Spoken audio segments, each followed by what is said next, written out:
पाकिस्तान में आज़ादी इज़हार राय और आज़ादी सहाफ़त यानी फ्रीडम ऑफ प्रेस और फ्रीडम ऑफ एक्सप्रेशंस की क्या हालत है वो सबके सामने है। और कोई ढकी छुपी बात नहीं है। रोज़ाना नोटिस हो रहे हैं सहाफ़ियों को भी, सोशल मीडिया एक्टिविस्ट को भी। और ज़्यादातर ये सोशल मीडिया पे अगर कोई ख़बर है, कोई बात है, कोई किसी की राय का इज़हार है तो उस पे नोटिस हो रहे हैं। अब इसमें एक और नया इजाफ़ा ये हुआ है कि पार्लियामेंट की कमेटी है, कायमा कमेटी, स्टैंडिंग कमेटी जिसको कहते हैं, इसकी एक सब कमेटी है।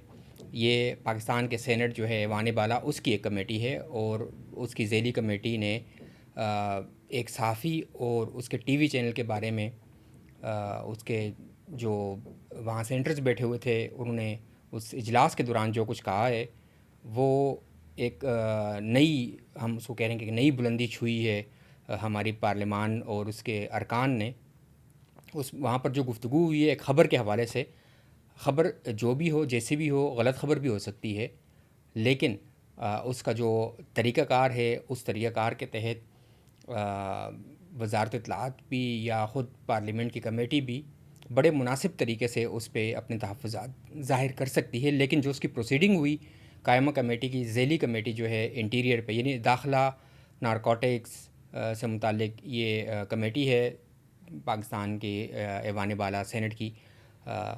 तो उस कमेटी में जो अहवाल उसका हम आपके सामने रखते हैं। सैफुल्ला अबड़ो हैं सेनेटर जो इसे कन्वीनियर हैं ज़ैली कमेटी के, उनकी ज़ेर सदारत ये इजलास हुआ जो रिपोर्ट हुआ है ज़्यादातर अखबारात में।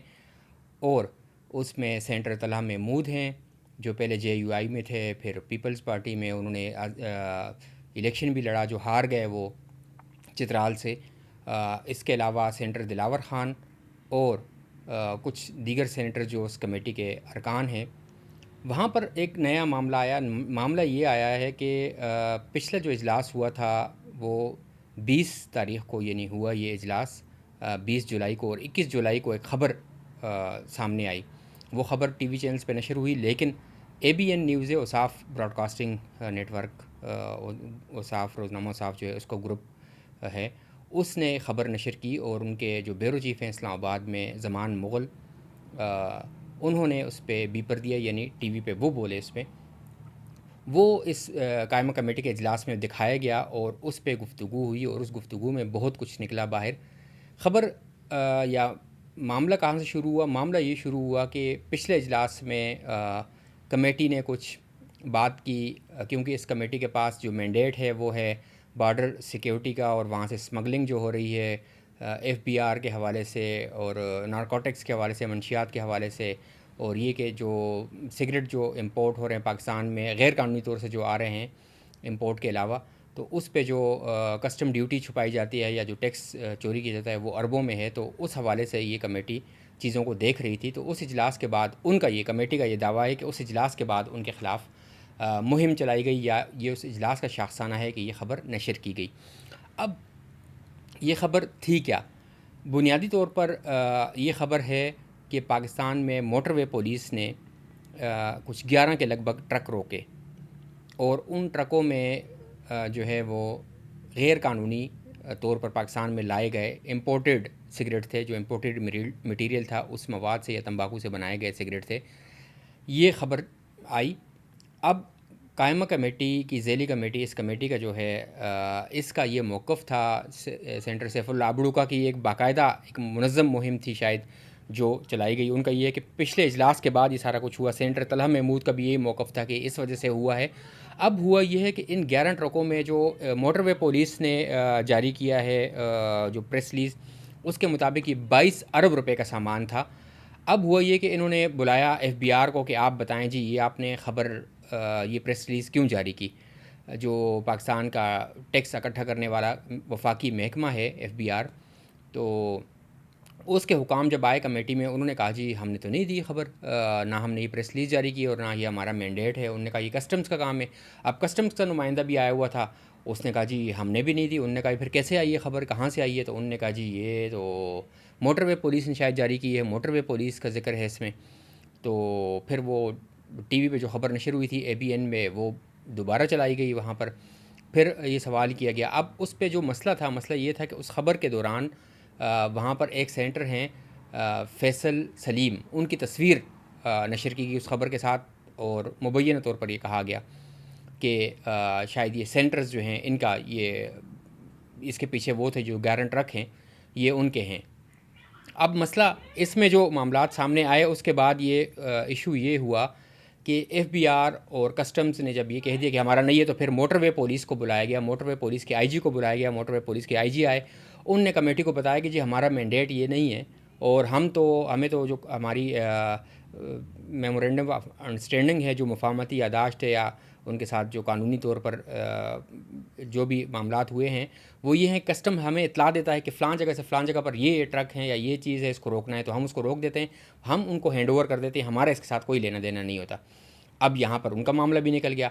तो उसके बाद कमेटी के अरकान जो हैं वो बरस पड़े हैं मीडिया पे, और ख़ास तौर पर ABN पे कि इसके मालिक को बुलाओ, इसके जो ये ब्यूरो चीफ़ है ज़मान मुग़ल इसको बुलाओ, और यहाँ तक कि सेनेटर जो सैफुल्लाह अबड़ो हैं उनसे मंसूब ये किया गया, जो रिपोर्ट हुआ रिपोर्टेडली उन्होंने ये कहा कि पीका एक्ट है जो साइबर क्राइम FIA का, वो उन्होंने कहा जी FIA के हवाले करें और उनको बुलाएं और ये करें, और इनको जो है ना वो वाला काम इनके साथ करें जो PTI के वर्कर के साथ करते हैं, ताकि ये बताएं।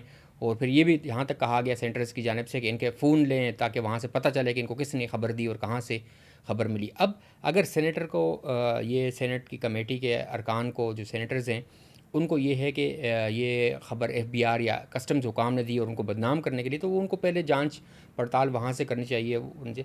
जहाँ तक ख़बर का मामला है, तो जो मीडिया का इदारा है BN न्यूज़, अब वो अपनी ख़बर को डिफेंड करेंगे, वो जाएंगे बताएंगे, लेकिन ये तरीका नहीं है इंटिमिडेशन का, इस तरह धमकाना कि जी आप FIR करें उन पे। और उसके बाद भी मामलात हुए, फिर जो सेनेटर तलहा महमूद है उन्होंने प्रेस कॉन्फ्रेंस की इस्लामाबाद प्रेस क्लब में, तो वहाँ भी उनसे पूछा कि उन्होंने कहा नहीं मैंने इसकी कोई बात नहीं की, लेकिन जो रिपोर्ट हुआ जहाँ पर अंदर कायमा कमेटी में उन्होंने कहा कि FIR भी होनी चाहिए।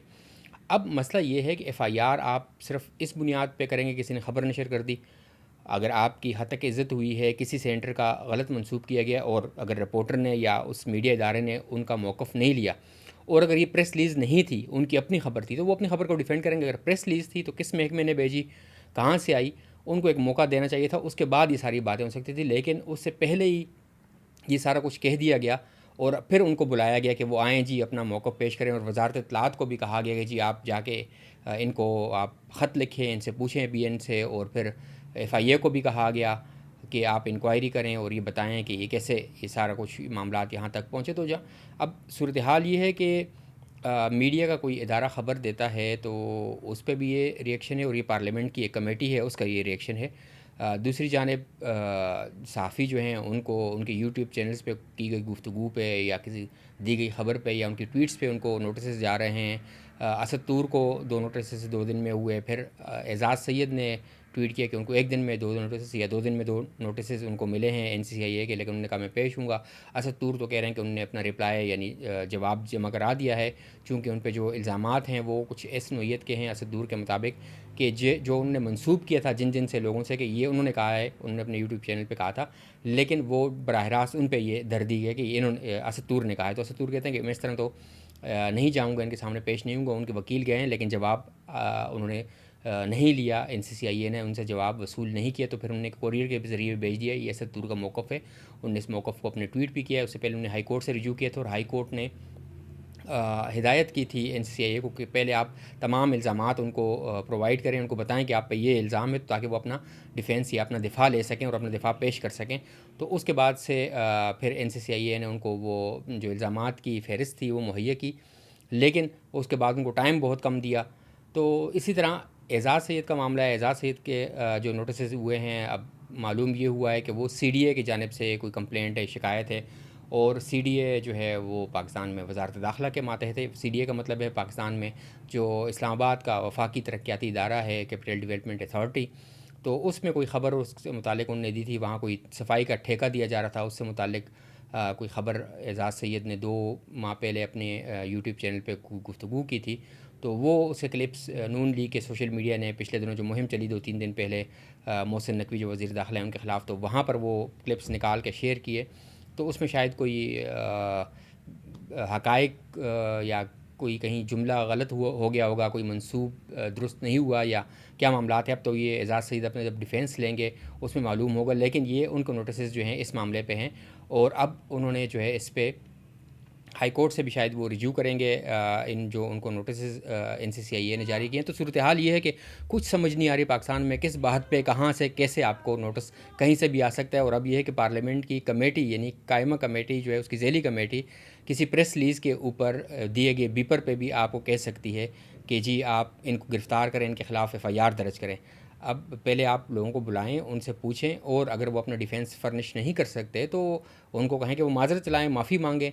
और बुनियादी तौर पर अगर मौक़िफ़ नहीं लिया गया तो इदारा ख़ुद ही माफ़ी मांग देगा कि अगर उन्होंने कोई ऐसी तहकीकी स्टोरी की है, प्रेस रिलीज़ अगर नहीं थी और तहकीकी स्टोरी की है ज़मान मुग़ल ने और ABN न्यूज़ ने इसको नशर किया है और किसी सेंटर की तस्वीर चला दी है और उन सेंटर से उनका मौक़िफ़ नहीं लिया, अभी तहकीक अगर तफ्तीश नहीं हुई मुताल्लिक़ इदारे से कि ये 11 ट्रक किसके थे, तो फिर उस सूरत में भी एक मौका मिलना चाहिए किसी को भी अपनी सफाई पेश करने का। लेकिन वो कहते हैं कंडेम्ड अनहर्ड, यानी अब एक बंदे ने आपने उसको नोटिस नहीं किया, उसने आके अपना मौक़िफ़ नहीं दिया, आपने पहले ही उसकी मजम्मत कर दी, उसके ख़िलाफ़ फ़ैसला सुना दिया कि इसके फ़ोन कन्फिस्केट किए जाएँ और इनके साथ वो सलूक किया जाए, इनके खिलाफ़ मुकदमा दर्ज किया जाए, FIR दर्ज किया जाए, NCCIA को अप्रोच किया जाए और FIA को कहा जाए कि इंक्वायरी करें।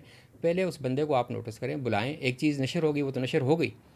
अब अगर वहाँ पर कोई फैक्चुअली हक़ाइक़ गलत हैं और कोई अगर प्रेस रिलीज़ नहीं थी, बुनियादी तौर पर तो अगर प्रेस रिलीज़ थी फिर तो रिपोर्टर का कोई वो नहीं है कि एक बयान आया और नशर किया।